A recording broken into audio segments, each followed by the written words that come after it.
ain't from my hood, man. He gotta get with around here, man. And so when he said that, I said, hey, that's real though. You can't just be in somebody's neighborhood you ain't from over here. You gotta get away from around here because if you don't, it's gonna be bad for you. So them two situations made me go and come up with the song. Mm-hmm. That's crazy because how the real life inspires it, but then also I love that song too because you also say "Layin' a Smackdown" on there, which is your next album title. So, Yeah, yeah. so why? Or do you remember when you said that? Where you're like, "Ooh, I'm gonna use that," or how did that? Nah, nah. I'm gonna be honest with you. I said it and didn't even think nothing else about it. Then when I came up with the next album, I said I'm gonna call it "Layin' a Smackdown." I said because on this album, that's what I'm gonna do. And I just didn't. That's because that's a slang we say. We used to say well, a long time ago. We used to say that. Be like, man, what's up, man? Man, when I get out, I'm gonna lay the smackdown. I promise. Like that means you finna like when you finna lay the smackdown. That means you finna get out and you finna get all your money by any means necessary. And if anybody get in your way, they gonna wish to God they did. I'm finna lay the smackdown. And it's like when the smack get laid down. That's what it is. It's like somebody coming out. All inmate movement must cease. Cause I'm telling you, and that go for look, they go for these bras, they go for the money, they go for everything. I'm laying smack down, like period. That's it. That's what we finna do, lay the smack down. And so like people was already saying it. So I just said, yeah, let me go and call it this because I said, because that's what we doing out here. Like, if you real, you laying the smack down. Well, there it is. Now, Mm-hmm. another great thing was to break the law 2001 because I was always intrigued that you guys would often reuse your songs you had on the undergrounds Mm-hmm. and, Mm-hmm. and put them on your bigger Man, album. it's so crazy. We used to make money twice. We used to call it stepping on the drugs. That's what we used to call it. Recompressing the dope. Oh man. Like, I'm gonna tell you something too. A lot of times you probably peep this some of them beats on older albums, like older artist albums that didn't do that good. Oh man, took them beats, juicing them fish, greased them. Here we go again. And man, they sound good all over and go. Oh yeah, yeah, man. Um I was just, man, they break the law. That was Paul's idea. I didn't even know Paul was gonna do it. I mean, I was on it. You know what I'm saying? When he was like, "Man, put this on." I said, "Oh man." I said, "Well, my album rocking just with that alone." I said, "I'm good." I promise, man, because that was one of my what? Break the law, man. That's a I ain't gonna lie, that was the Paul song. That was a song Paul had, and it was a classic, man. I ain't gonna lie, Paul had, man. Paul got a lot of classics now. He got some classics on his own. He did. Like Paul very talented, man. He told me that day. I ain't gonna lie, man. He probably don't know this, but he probably sees the interview. He gonna know it. Like I got so happy, man. I said, oh man. I said for real. Man, when like I had cheese and dope, chicken head and that. That's all I needed. I was like, bro, we can put this done out. It's gonna go. And they laughed. We had some more songs though. We had some more songs, of course. But man, I was like, man, I said, woo wee. I said, man, that's it right there. Yeah. So with there's so many amazing things about the album, but Whole Lot of Weed, for instance, this is Mm-hmm. something that Paul and Juicy do so well is where they have the beat changes. So like Oh yeah, so yeah. for you as a writer, when you know the beat's going to change or when you're hearing it the first time, how does that affect you as a writer? Oh man, you can come with a whole nother style, man. Like you can slow it down, speed it up. You can be rapping slower, and then all of a sudden the beat change fast. I mean, I liked it. You know what I'm saying? I was always they're the first people that I've ever seen do that. Paul and Juice was the first people I ever seen do that. I ain't never seen nobody do that. I think later on I started hearing it here and there, but Juice was the first person doing that I knew of. I ain't never heard. I used to be hip in the rap. I hadn't heard nobody do it. I don't know. Had you ever heard somebody do that? Well, one, yes, I had, but like for instance, like Gangster from NWA. Remember when Eazy-E came in? They changed the beat. Oh yeah, yeah, they show. Well, we grew up on them, so yeah, I can see that. Yeah, yeah. Oh yeah, they showed did. They showed did. They But showed did. it wasn't often though. You guys, No, it wasn't often. It wasn't often. They took it and turned it up. Yeah, no, they did it, yeah.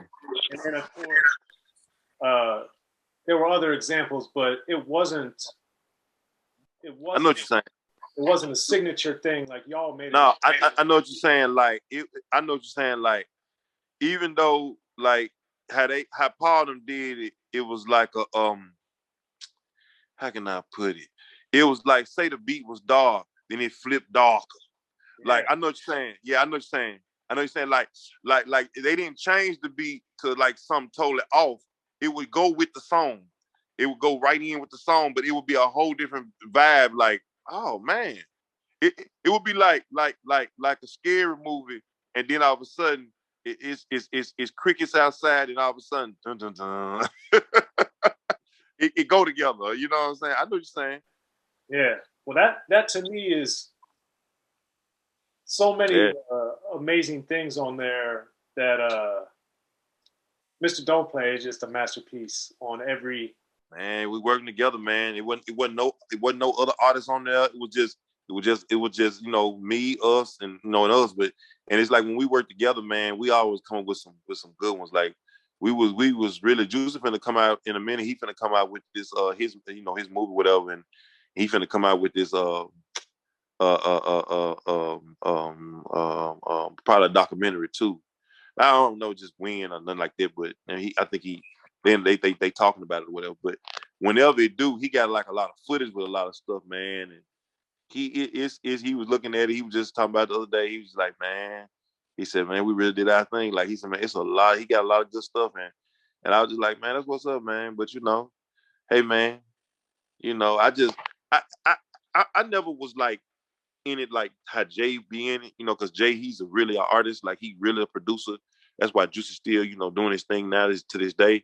But I mean, one thing I can say, man, people don't know this. Jay has been trying to do this since he was 8 years old, man. He was 8 years old trying to scratch on a broke toy record player that we had when we was 8 years old. He had a dream to do this since he was 8 years old. But he did it, That's a blessing for him.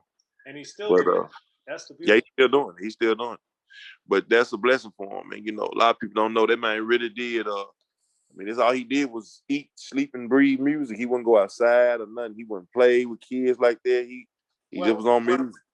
Well, that's something that brings me back to something I was going to ask you with Murderers and Robbers. Because remember, Riding on Chrome, one of the many things that they did musically that was so amazing. Because remember, on Riding on Chrome, it had like that bird sound, like it was a hawk or some. Yeah. So yeah. when you would hear, I know that's your brother and everything, and you worked with them for so long, even at Murderers and Robbers by the time they came out in 2000. But like when you would hear the different stuff they were doing musically, did that ever just be like, yo, what is going on? Like, this is crazy. Like, how did It used to be amazing, man. Like I used to be saying to myself, like, whew, man, this is crazy. Like, what made you come up with this? But I mean, that's what they did. I mean, that's just what they did. I mean, I just looked at it like, man, that's just what they do. You know what I'm saying? Like, they do what they do, and that's what they do. And it was hard, man. It was some hard sounds. The music was just killer hard. Yeah. And then with Layin and SmackDown, I had the benefit of getting the advance. So I remember the version of Fight was very different than, or it was different than the one that actually came out on the album. Do you remember why you guys changed the beat on that? I think it had something to do with the sample. It had something to do with the sample, I think. It was sample there, and they was like, they couldn't get it cleared, or they weren't gonna clear it, or it was too much to clear it or something. Okay. Yeah.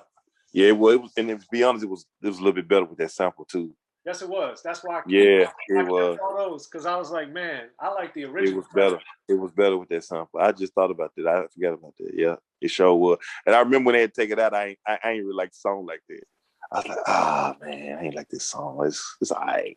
You know, the funny thing is, because at this time I had gotten a lot of my friends to listen to y'all, and I had been telling them like how great this song was, because I was, I guess, one of the rare people. I didn't share my advances or nothing because I, respect the art and the business of it.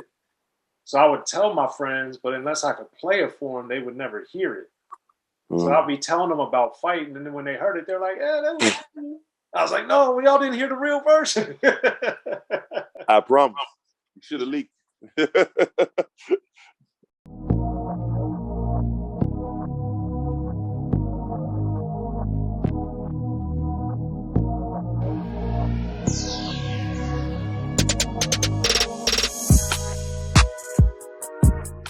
Be sure to check out the History of Gangster Rap by Soren Baker. He's official. History of Gangster Rap features exclusive interviews with Ice-T, Snoop Dogg, MC Ren, the D.O.C, and dozens of others. The History of Gangster Rap, a definitive look at how Los Angeles changed rap forever. In Los Angeles, the streets definitely set the tone of the hip-hop music. At 19, I got a $50,000 car. My whole angle always was, I'll be street, but I will always tell you the horrors that go along with this life. There will be penalties and casualties for just wearing the wrong color in somebody's neighborhood. And once gangster rap made it from the streets to the TV, the genre exploded. With Fab 5 on Yo MTV Raps with NWA. Yo MTV, it just catapulted us from being local heroes to national gangbang rappers. The History of Gangster Rap discusses it all from 1980 up till today. There's always gonna be shit happening in the streets. You know what I mean? So it's always gonna be something to talk about. The History of Gangster Rap in stores now.